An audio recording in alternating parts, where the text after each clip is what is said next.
Now students, अब question number 48 से हमको ट्रू एंड फॉल्स बताना है। ये स्टेटमेंट ट्रू है या फॉल्स है। देखिए कह रहा है कि if x by y is a rational number then y is always a whole number. अब चेक करो, x बाय y एक रैशनल नंबर है, ठीक है। अब आपको पहले ये पता होना चाहिए कि होल नंबर्स क्या होते हैं, ठीक है बच्चों। सो होल नंबर्स क्या होते हैं?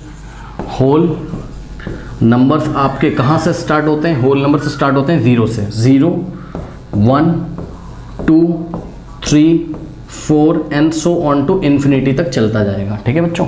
सो ये 0 1 2 3 4 ये सब क्या है? Whole numbers. अब उसने क्या बोला आपको? कह रहा है कि x बाय y अगर रैशनल नंबर है, ठीक, then y is always a whole number. y क्या हमेशा होल नंबर होता है? नहीं, ज़रूरी नहीं कि y हमेशा होल नंबर हो। जैसे कि मैं आपको दिखाता हूँ, एग्जाम्पल्स में आपको दिखाता हूँ। मान लीजिए एग्जाम्पल में उसने दिया -2/7, ठीक है बच्चों, ठीक। तो -2/7, ठीक। यहाँ पर इसको आप कंपेयर करो x बाय वाई से, तो x की वैल्यू कितनी है? -2, और y कितना है? मतलब जो नीचे लिखा है वो y है, जो ऊपर लिखा है वो न्यूमरेटर में जो है वो x है और डिनोमिनेटर में जो है y। तो y इज इक्वल टू 2, तो 2 नहीं 7, ठीक। सो इस तरीके से, ठीक है बच्चों। अब ध्यान से चेक करिए, यहाँ पे y की वैल्यू कितनी है? 7, और 7 क्या है? 7 एक होल नंबर है, ठीक है, चलो भाई मान गए, ठीक है ना। लेकिन अब अगर आपको कहीं पर ऐसा एग्जाम्पल दिखाई पड़ जाए, ध्यान से चेक करिए। यहाँ पे मैं आपको एक एग्जांपल देता हूँ। मान लीजिए बच्चों उसने दे दिया आपको 3/-8। ये देखिए, ये भी तो रैशनल नंबर है, ठीक है, क्योंकि रैशनल नंबर क्या होते हैं? जिसको p/q के फॉर्म में लिखते हैं, जहाँ पर p एक इंटीजर है और q भी क्या है होना चाहिए? एक इंटीजर, ठीक है ना। तो चेक करो, यहाँ पर x बाय y के फॉर्म में हमने लिखा, ठीक। तो x 3 है जो कि एक इंटीजर है, हालांकि होल नंबर है, होल नंबर भी है 3, उससे हमें मतलब नहीं, हमें y को चेक करना है। So y is equals to what?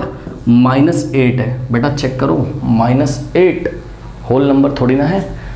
-8 whole number नहीं, होल नंबर में तो 0 1 2 3 4 ये सब आता है, ठीक है ना।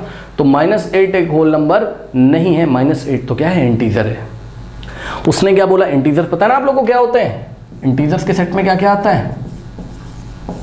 इंटीजर्स के सेट में क्या क्या आता है? 0 1 2 3 एंड सो ऑन टू, इसी तरीके से -1 -2 -3 एंड सो ऑन टू, ये सब इंटीजर्स हैं, ठीक है ना।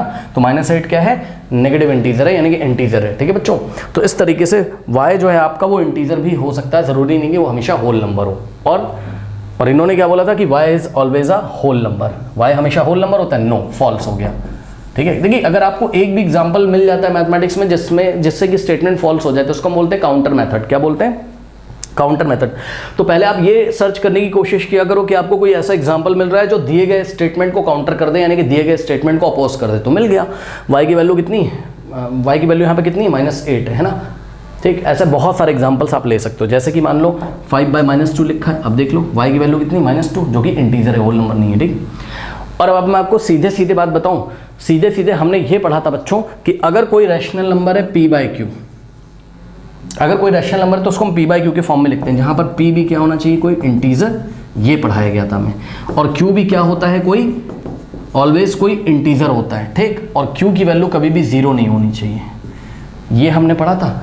यानी कि q ऑलवेज इंटीजर है, ये बात तो ट्रू है, यानी कि डिनोमिनेटर हमेशा इंटीजर होता है, ये बात तो ट्रू है। लेकिन डिनोमिनेटर हमेशा होल नंबर हो जाए, ये बात ट्रू नहीं, ठीक।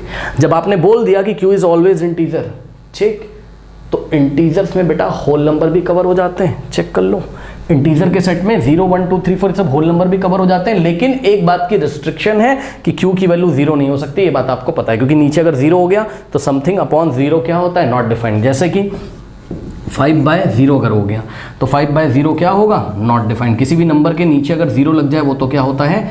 नॉट डिफाइंड होता है। इसलिए मना किया गया कि q 0 नहीं हो सकता, बाकी कोई भी इंटीजर हो सकता है, ठीक है ना। तो क्या y हमेशा, यानी कि डिनोमिनेटर हमेशा होल नंबर होता है? No, false. तो ये स्टेटमेंट फॉल्स हो गया। ओके स्टूडेंट्स, नोट कर लीजिए।